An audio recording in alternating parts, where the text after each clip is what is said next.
Yeah, now we'll start with what is national income. The very purpose of national income accounting is to obtain some of the measures of performance of the aggregate economy. So, some of the major concepts we deal in national income calculation are, that is, the first one is GDP, which you all know very well. What is GDP? It is gross domestic product. And the next one would be, it is GNP, you rightly guessed. It is gross national product. And the next one would be net national product. In short, it is called as NNP, and personal income and disposable income. Before we go on to the different incomes, let us try to know the definition of national income. National income of a country means the sum total of incomes earned by the citizens of that country during a given period, say a year. It should be noted that national income is not the sum of all incomes earned by all citizens, but only those incomes which accrue due to participation in the production process. Individuals participate in the production process by supplying factors of production which they possess. There are four factors of production. First one is land or natural resources. Second one is labor or human resources. Third one is capital, or it was also called as produce means of production. And the last one is entrepreneurs or organization. The payment for the use of land is called rent. Payment for the use of labor is known as wages, and payment for the use of capital is known as interest. The factors of production, that is land, labor, and capital, are primary factors of production, and their contractual payments are factor incomes. The surplus, what is left after the payment of these primary factors, is called profit. This residual income is paid to the organizer of production as profit. Thus, income for the participation in the production process may take four different forms, that is, rent, wages, interest, and profit. By national income, we mean the sum total of all rent, wages, interest, and profit earned in the production process during a given period by all the citizens, which is known as factor payment total. From this definition of national income, we will exclude two types of personal income. I'll repeat once again. From this definition of national income, we will exclude two types of personal income.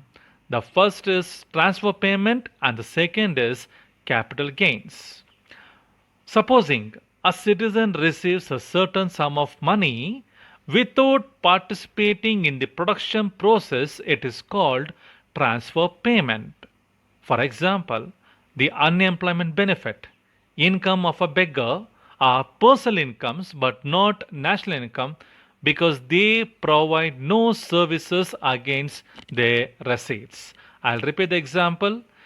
It is the unemployment benefit, income of a beggar are personal income but not national income because they provide no services against their receipts.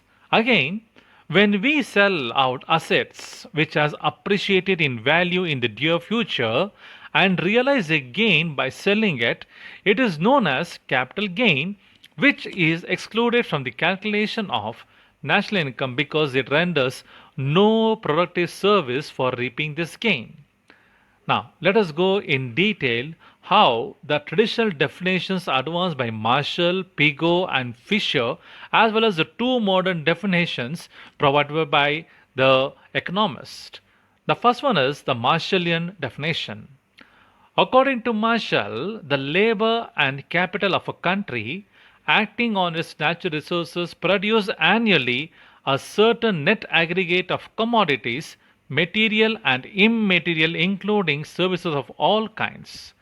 This is the true net annual income or revenue of the country or national dividend. In this definition, the word refers to deductions from the gross national income in respect of depreciation and wearing out of machines. And to this must be added income from abroad. Now, what are the defects of Marshall definition? Let us try to go further. Though the definition advanced by Marshall is simple and comprehensive, yet it suffers from lots of limitations. Firstly, in the present day world, so varied and numerous are the goods and services produced that it is very difficult to have a correct estimation of them. Consequently, the national income cannot be calculated correctly. Secondly, there always exists the fear of the mistake of double counting, and hence the national income cannot be correctly estimated. Double counting means that a particular commodity or service like raw material or labor, etc., might get included in national income twice or more than twice. For example, a a peasant sells wheat worth rupees 2000 to a flour mill, which sells wheat flour to the wholesaler, and the wholesaler sells it to the retailer, who in turn sells it to the customer. If each time this wheat or its flour is taken into consideration, it will work out to rupees 8000, whereas in actuality there is only an increase of rupees 2000 in the national income. Thirdly, it is again not possible to have a correct estimation of national income because many of the commodities produced are not marketed, and the producer either keeps the produce for self consumption or exchanges it for other commodities. It generally happens in an agriculture oriented country like India. Thus, the volume of national income is underestimated. Contradicting Marshall's, you can find Piggot's definition. A.C. Piggot defines national income as national income is that part of objective income of the community, including of coarse income derived from abroad, which can be measured in money. This definition is better than Marshall's definition. It has proved to be more practical also. While calculating national income nowadays, estimates are prepared in accordance with the two criteria laid down in this definition. First, it avoids double counting, that is, the goods and services which can be measured in money are included in national income.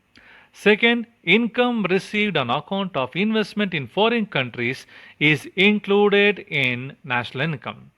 Some of the defects of Piggot's definition is very precise. The Piggot's definition is as precise and as simple and as practical, but it is not free from any criticisms. Firstly, in the light of the definition put forth by Piggot, we have to unnecessarily differentiate between commodities which can and which cannot be exchanged for money. I'll repeat, we have to unnecessarily differentiate between commodities which can and which cannot be exchanged for money.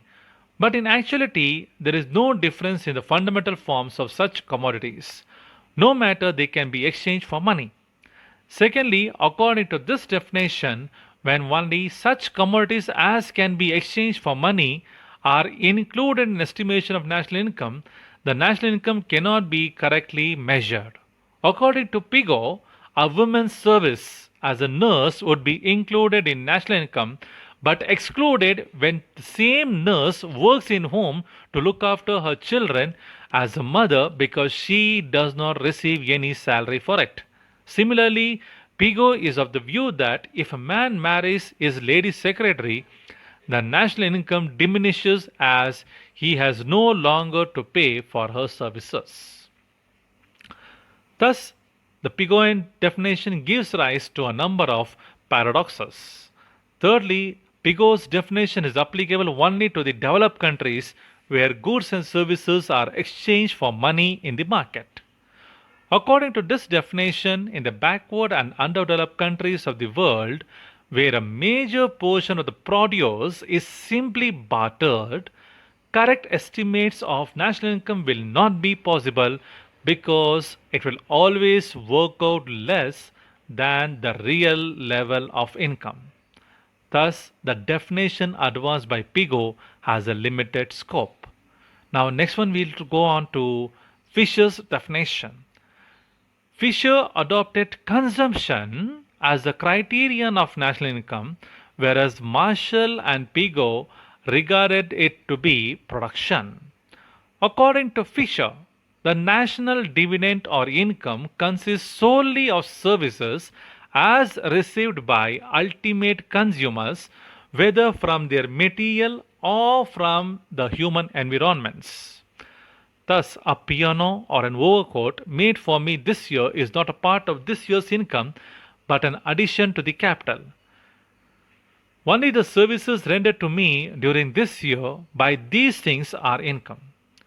Fisher's definition is considered to be better than that of Marshall or Pigou because Fisher's definition provides an adequate concept of economic welfare which is dependent on consumption, and consumption represents our standard of living. Some of the limitations of Fisher's definition. But from the practical point of view, this definition is less useful because there are certain difficulties in measuring the goods and services in terms of money. Firstly, it is more difficult to estimate the money value of net consumption than that of net production. In one country, there are several individuals who consume a particular good, and that too at different places. Therefore, it is very difficult to estimate the total consumption in terms of money.